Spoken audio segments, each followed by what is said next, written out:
अच्छे होंगे। इस वीडियो में हम स्टार्ट करेंगे पॉलिनोमियल कॉन्सेप्ट को, जो कि most of the important concept माना जाता है क्लास 9th का भी as well as class 10th का भी। तो अगर आप चाहते हैं कि आप पॉलिनोमियल के हर एक कॉन्सेप्ट को बहुत बेसिक के साथ और बहुत अच्छे से जानें और समझें, तो ये वीडियो आप ही के लिए है। और वीडियो को कहीं भी स्किप ना करें, वीडियो को लास्ट तक देखें और चैनल पर नए हैं अगर, तो don't forget to subscribe the channel.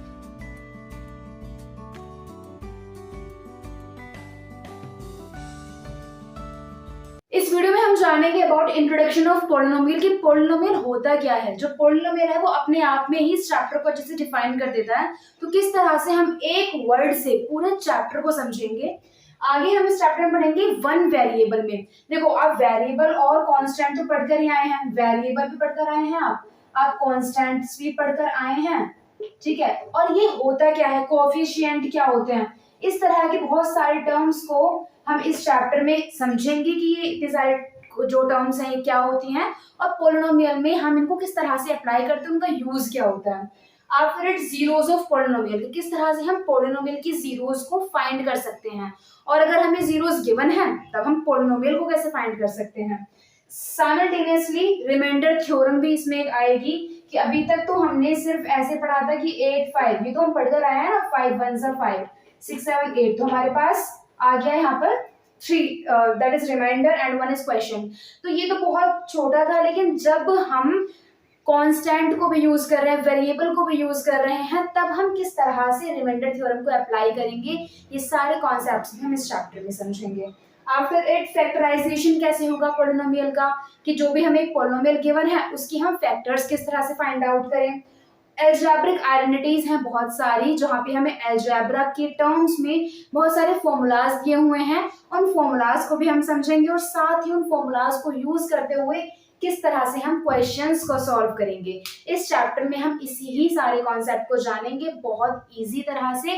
तो चलिए स्टार्ट करते हैं अपनी इस वीडियो को।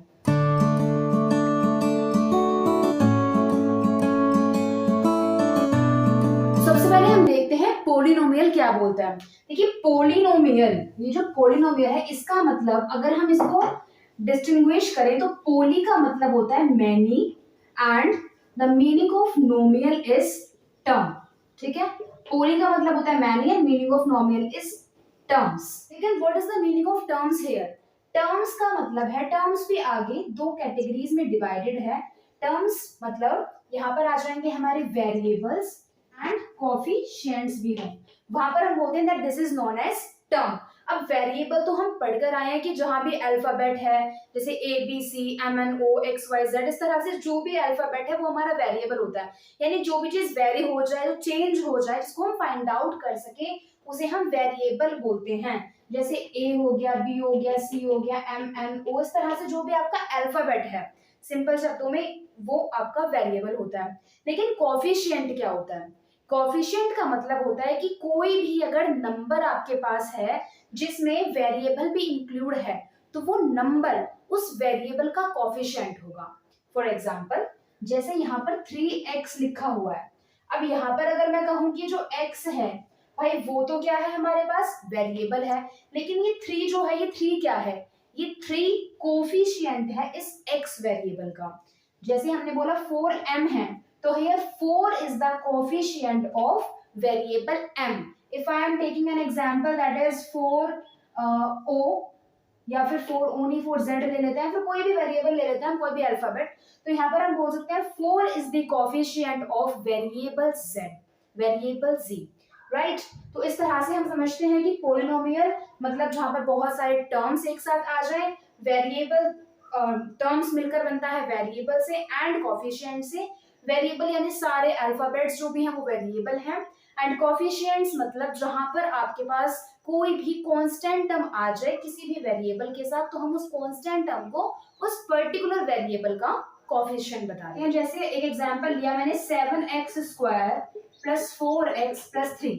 अगर मैं इसमें पूछूं कि इसमें कितने टर्म्स हैं, सबसे पहले तो देखो, जो हमारे सब्सट्रैक्शन एंड एडिशन वाले ऑपरेशंस होते हैं, जो भी एडिशन और सब्ट्रैक्शन वाले ऑपरेशंस होते हैं, वही हमारे टर्म्स को अलग अलग करते हैं, सेपरेट आउट करते हैं। जैसे आपने पढ़ा होगा कि 3 × 4 + 5 - 3, ऐसे सपोज कोई नंबर लिखा हुआ, मैंने इसमें पूछा कि इसमें कितने टर्म्स हैं, तो भाई ये टर्म पूरी एक है क्योंकि प्लस यहाँ पर है और माइनस यहाँ पर है, ये पूरी टर्म एक है, ये पूरी टर्म एक है। जो एडिशन एंड सब्ट्रैक्शन के ऑपरेशन होते हैं वो ही टर्म्स को डिस्टिंग्विश करते हैं। ऐसे यहाँ पर आ जाते हैं, तो यहाँ पर जो पॉजिटिव है ये एक टर्म है, यहाँ पर प्लस का साइन, ये एक टर्म है और ये एक टर्म है। तो हम ये तो आइडेंटिफाई कर पा रहे हैं कि there are 3 terms in this equation, right. अब यहाँ पर जो एक्स स्क्वायर है that is variable and what is the coefficient of x square, तो एक्स स्क्वायर के साथ 7 है कांस्टेंट टर्म हमारे पास, तो we can say that 7 is the coefficient of x square and 4 is the coefficient of variable x, but what is 3 here? अब देखो 3 जो है इसके साथ कोई भी वेरिएबल नहीं है, तो हम इस 3 को कहेंगे कि दिस इज कांस्टेंट टर्म, ये कांस्टेंट है क्योंकि इसके साथ कोई वेरिएबल हमें गिवन ही नहीं है क्वेश्चन में। So here 7 is the coefficient of x square, 4 is the coefficient of x and 3 is constant here। इसके बाद आता है एक और concept that is types of polynomial, कि कितने टाइप्स होते हैं पॉलिनोमियल के। सो यहाँ पर देख लेते हैं हम कि टाइप्स कितने होते हैं पॉलिनोमियल के और हर एक टाइप क्या क्या चीजें बताता है हमें।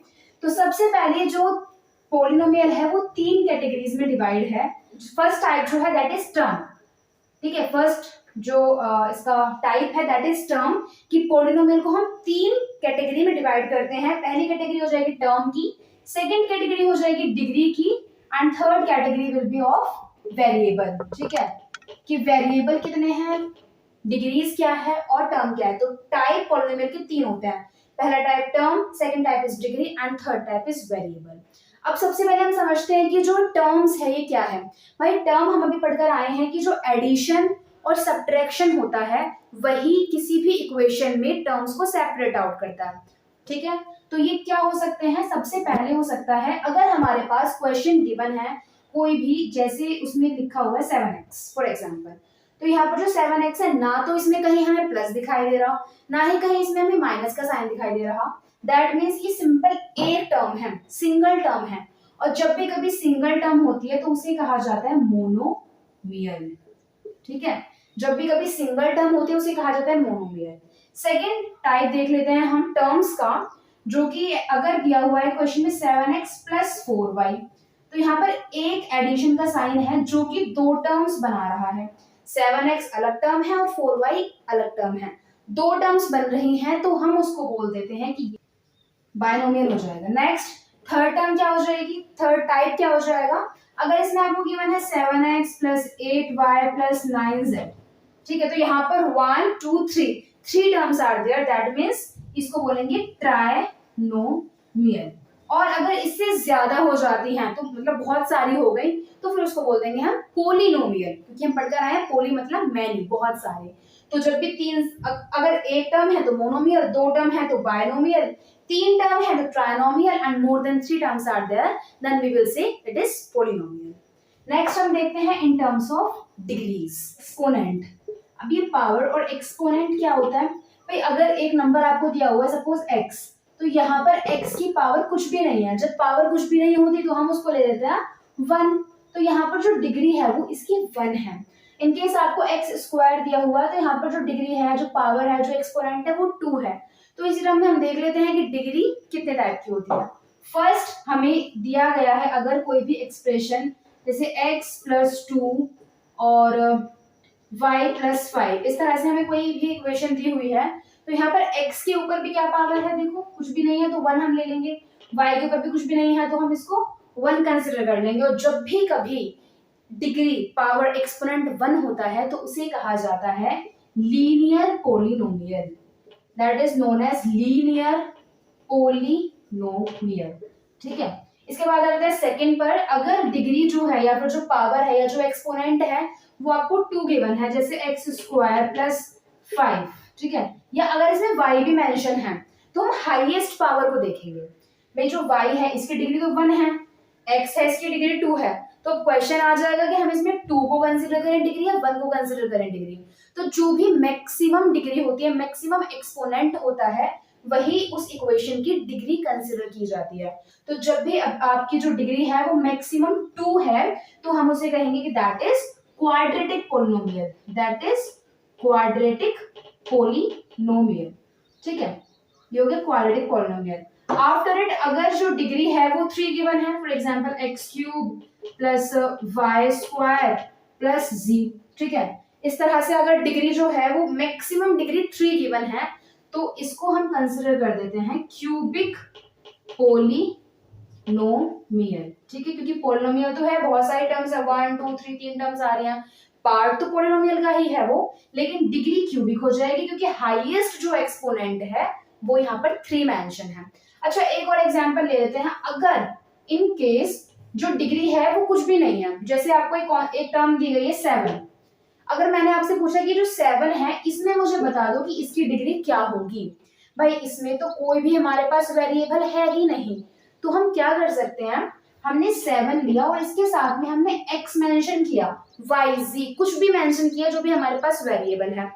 अब इसमें अगर मैं पावर को 0 ले लूं तो हम ये बात जानते हैं कि किसी भी वेरिएबल की पावर अगर 0 होती है तो उसकी वैल्यू 1 होती है। क्लियर है ये बात? भाई किसी भी वेरिएबल की पावर अगर 0 है तो उसकी वैल्यू 1 होती है। अगर आपके पास वेरिएबल की नहीं, कांस्टेंट की भी हो सकती है, अगर आपके पास 4 8 7 9 कोई भी नंबर दे रखा है, इसकी पावर अगर 0 है तो ये आपका 1 के इक्वल हो जाएगा। ठीक है, अगर किसी भी चीज की पावर आपको 0 मेंशन है तो दैट इज इक्वल्स टू 1। अब यहाँ पर हमारे पास कुछ भी नंबर नहीं है तो हम इसमें x की पावर 0 लिख सकते हैं, साथ में बिल्कुल लिख सकते हैं, क्योंकि ये वाली टर्म तो मेरी 1 ही हो जाएगी और तब भी वो 7 × 1 7 ही रहेगा। तो यहाँ पर हम बोल सकते हैं कि ये जो टर्म है यहाँ पर 0 डिग्री है, और जब भी कभी डिग्री 0 होती है तब उस टर्म को कांस्टेंट कहा जाता है, तब उस टर्म को कांस्टेंट कहा जाता है। भैया सिंपल भी देखें, अगर हम यहाँ पर 7 ही था पहले, कोई भी डिग्री नहीं थी, तो ये हमारी कांस्टेंट टर्म में ही इंक्लूड की जाती है। आई होप आपको ये वाला कॉन्सेप्ट भी समझ में आ गया होगा।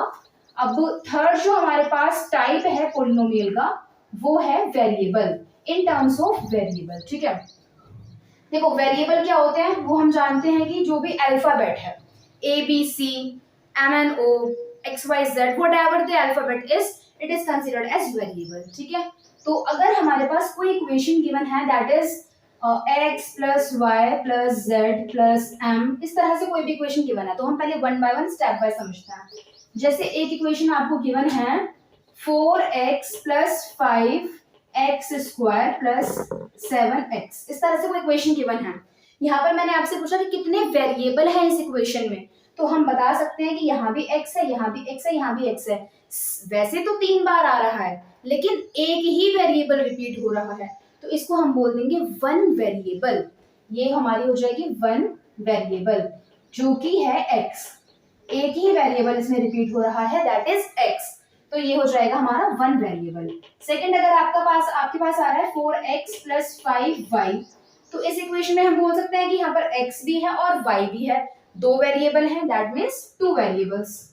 ठीक है, ये तो बहुत इजी है। और अगर इसके बाद क्या है 4x plus 7y plus 9z है, इस तरह से कोई क्वेश्चन है, यहाँ पर x भी है, y भी है, z भी है, दैट मीन्स 3 वेरिएबल आ रहे हैं, तो इसको हम बोल देंगे कि 3 वेरिएबल्स आर देयर, तो ये हो जाएगी हमारी 3 वेरिएबल। इसके साथ ही हमारा कंप्लीट होता है types of polynomial. I hope आप सभी को ये बहुत अच्छे से समझ में आ गया।